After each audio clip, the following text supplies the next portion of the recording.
Oke, baik. Pada kesempatan kali ini saya akan menjelaskan tentang toksikologi dan konsep dasar ATME serta kajian paparan resiko.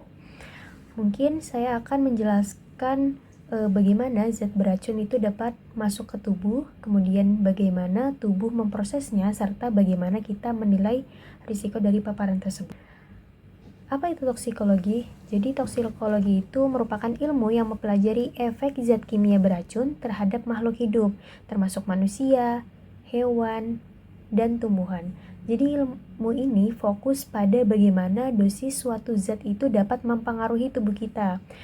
Nah, toksikologi itu diterapkan di berbagai bidang, bagi kesehatan masyarakat, baik di bidang kesehatan masyarakat, industri, farmasi, pertanian, bahkan forensik. Nah, tujuan toksikologi yang pertama itu ada mengidentifikasi dan memahami bahaya dari zat kimia. Jadi, untuk mengenali zat berbahaya serta bagaimana zat itu bekerja. Yang kedua ada menentukan tingkat paparan yang aman. Dan yang ketiga, menilai risiko terhadap manusia dan lingkungan. Dan dengan begitu, kita bisa melindungi manusia dan lingkungan dari efek yang merugikan. Selanjutnya, apa itu ATME? Nah, ATME itu merupakan singkatan akronim, yaitu absorpsi, distribusi, metabolisme, dan ekskresi. Dan terutama digunakan dalam bidang-bidang seperti farmakokinetik, dan farmakologi. Kemudian konsep ATME. Jadi dalam toksikologi, konsep ATME itu menjelaskan bagaimana perjalanan suatu zat dalam tubuh. Seperti yang kita tahu, ATME itu merupakan singkatan dari absorpsi, distribusi, metabolisme, dan ekskresi. Nah, absorpsi. Pertama absorpsi yaitu bagaimana masuknya zat ke tubuh. Jadi bagaimana zat itu masuk ke tubuh bisa melalui kulit. Konsep ATME. Jadi dalam toksikologi, konsep ATME itu menjelaskan bagaimana perjalanan suatu zat dalam tubuh. Pertama ada absorpsi, yaitu bagaimana zat itu masuk ke tubuh. Nah, masuk ke tubuh itu bisa melalui kulit, pernapasan, atau sistem pencernaan. Seperti pada gambar yang di samping. Kemudian yang kedua ada distribusi, yaitu bagaimana zat tersebut menyebar lewat darah ke organ-organ. Dan yang ketiga ada metabolisme. Metabolisme itu umumnya terjadi di hati, di mana zat ini tuh bisa diubah menjadi bentuk lain yang lebih beracun, bisa juga menjadi tidak aktif. Dan yang terakhir ada ekskresi, yaitu bagaimana tubuh membuang zat sisa itu melewati urin, feses, atau keringat. Konsep risiko dalam toksikologi. Jadi risiko dalam toksikologi itu tidak hanya tergantung pada bahayanya, tetapi juga seberapa besar paparan yang terjadi. Nah, ini tuh bisa dirumuskan dengan risiko sama dengan bahaya kali paparan. Nah, bahaya itu merupakan potensi suatu zat untuk menyebabkan efek merugikan. Sedangkan paparan, seberapa sering dan seberapa banyak seseorang terpapar di zat tersebut. Kemudian risiko itu rendah jika bahayanya tinggi, tetapi paparan 0.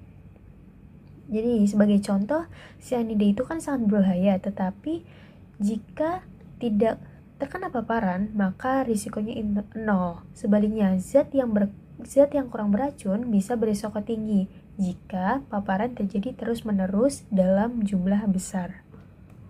Kemudian ada jalur paparan utama.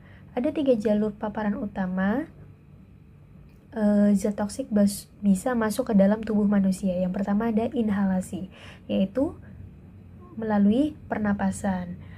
Ini sering terjadi di lingkungan kerja atau akibat polusi udara. Nah, biasanya itu berbentuk gas, asap, maupun partikel udara. Kemudian yang kedua ada ingesti, yaitu masuk melalui mulut. Jadi bisa makanan atau minuman yang tercemar kemudian kita makan. Yang ketiga ada dermal, yaitu paparan langsung atau melalui kulit. Misalnya saat menyentuh bahan kimia tanpa pelindung atau zat kimia cair atau padat. Nah, ketiganya ini bisa menyebabkan efek serius tergantung pada jenis zat dan lamanya paparan. Kemudian ada nih contoh kasus praktis. Jadi, untuk mempermudah pemahaman, saya akan memberikan beberapa contoh yang praktis dan mudah dipahami. Jika kita menyemprotkan obat nyamuk di ruang tertutup, partikel itu bisa terhirup. Itulah yang disebut paparan inhalasi. Kemudian, jika kita makan makanan yang terkontaminasi pestisida, nah itu juga termasuk paparan ingestif karena bisa terkontaminasi melalui makanan. Nah, yang ketiga itu ada jika kita menyentuh cairan pembersih tanpa sarung tangan, bisa cairan pembersih ataupun bahan kimia tanpa sarung tangan, maka itu paparan dermal karena paparan langsung terkena kulit.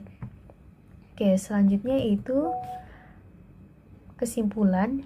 Nah, dengan mempelajari toksikologi, mungkin kita bisa lebih waspada terhadap zat kimia yang berbahaya di sekitar kita. Kita jadi paham nih bagaimana suatu zat itu bisa merugikan tubuh serta bagaimana cara mencegah dan mengurangi paparan. Dan ini tuh penting untuk menjaga kesehatan masyarakat dan lingkungan. Oke, sekian materi dari saya. Kurang lebihnya mohon maaf. Wassalamualaikum warahmatullahi wabarakatuh.